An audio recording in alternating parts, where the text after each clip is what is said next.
Dear students, ADO की तैयारी करने वाले सारे स्टूडेंट्स, आपके पास टाइम इतना है कि अभी भी अच्छी तैयारी करके इस रिजल्ट में आप आ सकते हैं। क्या आपको पता है कि हार्ड केसेस में अगर प्रश्न बहुत कठिन आया तो कितना स्कोर आपको करना होगा? अभी प्रैक्टिस सेट आप बना रहे हैं तो कितना स्कोर आपको करना चाहिए कि एग्ज़ाम होने तक जो मिड जनवरी में संभावित है आपका स्कोर कितना इंप्रूव कर जाए? अभी कितना है, कितना इंप्रूव कर जाए? अभी जब 2 महीने आपके पास हैं तो एक बात को लेकर टेंशन में मत आइए। आपका स्कोर कम हो रहा है प्रैक्टिस सेट में, घबराइए मत। एक काम कीजिए कि आप अपने आप को जरूर डेली के रूटीन से बांधिए, जितना भी आप पढ़ पा रहे हैं, लेकिन कम से कम 2-3-4 घंटे अपनी रूटीन को इस तरह से बांधिए कि एडीओ की तैयारी में क्या क्या अनिवार्य है उसको लेकर हम चलेंगे। लाइक देखिए, सबसे पहले हम आते हैं कि हार्ड केसेस में आपको इतना स्कोर करना ही पड़ेगा। अभी के हिसाब से हम कह रहे हैं, दोनों स्थितियों की हम बात करेंगे कि एग्जामिनेशन के समय अगर मिड जनवरी 15 जनवरी 10 से 15 जनवरी के बीच ये परीक्षा होती है तब आपका स्कोर क्या होना चाहिए, और अभी अगर आप बना रहे हैं, सेट मार रहे हैं, तो आपका स्कोर क्या होना चाहिए। यह हम स्पेशलाइज्ड एडीओ की बात कर रहे हैं, आगे सारे दूसरे भी एग्जामिनेशन की बात करेंगे। हम क्वालिफाइंग की अभी बात नहीं कर रहे हैं, हिंदी इंग्लिश छोड़ दीजिए, उसकी भी बात करेंगे। अच्छा बुक बताएंगे, पतली सी बुक बताएंगे, बस उसे कर लीजिएगा, 1 महीने पहले भी स्टार्ट लीजिएगा, वो हो जाएगा, उसको लेकर कंसर्न मत होइए।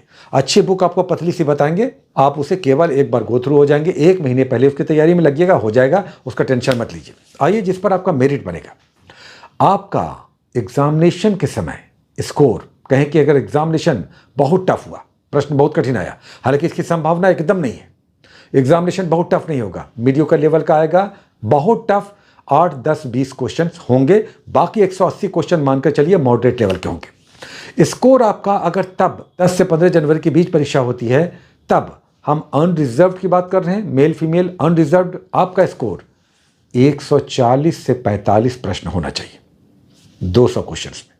अभी इस पर आप अपने आप को मैनेज कर लीजिए। कुछ लोगों का मैथ रीजनिंग कमजोर है, कुछ लोगों का जीके जीएस, लेकिन जो मेरिट बनेगा वो तो कंबाइंड बनेगा, इसलिए आपको हर हाल में 200 प्रश्नों में 140 से 45 आपको हम लिख कर दे देते हैं, इतने में आपका रिजल्ट आ जाएगा। हो सकता है कुछ लोग बोल रहे हैं कि बहुत अधिक है, ठीक है, पिछले दिनों जो एग्जामिनेशन हुआ है उसके कट ऑफ को आप देख लीजिए, 65 से 70, अगर 100 प्रश्न है तो 65 से 70 में कट ऑफ बन गया पहले स्टेज में, और इसमें तो केवल एक ही स्टेज है, तो 140 से 145 क्वेश्चन अनरिजर्व्ड के लिए। अब आइए, सारी कैटेगरीज का हम रिजर्व्ड एक कैटेगरी बना रहे हैं, जितने भी आरक्षित वर्ग के हैं, महिला पुरुष सबका एक कैटेगरी हम बना रहे हैं। आपका स्कोर 120 के आसपास होना चाहिए, 120 से 25, 120 रखिए रिजर्व कैटेगरी में। 120 से 25, 125 तक आप पहुंच गए एकदम चिंता नहीं, लेकिन 120 के आसपास होना चाहिए। ये कब?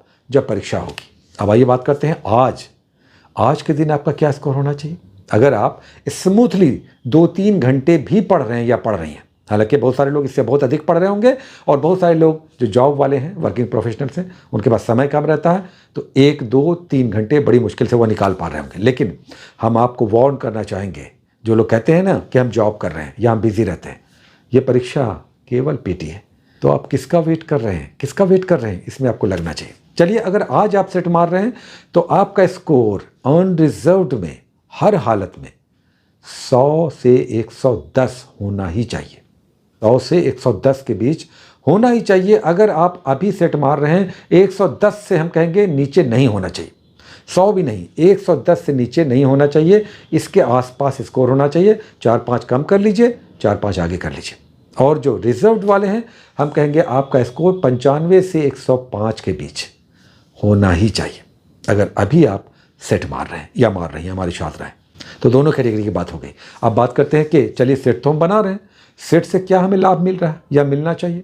अगर सेट रेगुलरली अच्छा आप मार रहे हैं तो इस बात को लेकर आश्वस्त रहिए कि उससे बहुत सारे प्रश्न, चूँकि इस तरह की परीक्षाओं में रनिंग प्रश्न बहुत आते हैं, यानी PYQs पिछले सालों में अलग अलग परीक्षाओं में आ चुके हैं, और BPSC में आप मानकर चलिए इस तरह का असिस्टेंट लेवल का या ASO लेवल का जो एग्जामिनेशन ADO का होगा, मॉडरेट लेवल का प्रश्न रहेगा। अधिकतर इसमें PYQs टाइप के क्वेश्चंस दिखाई देंगे, बिल्कुल इस बात को आप मानकर चलिए।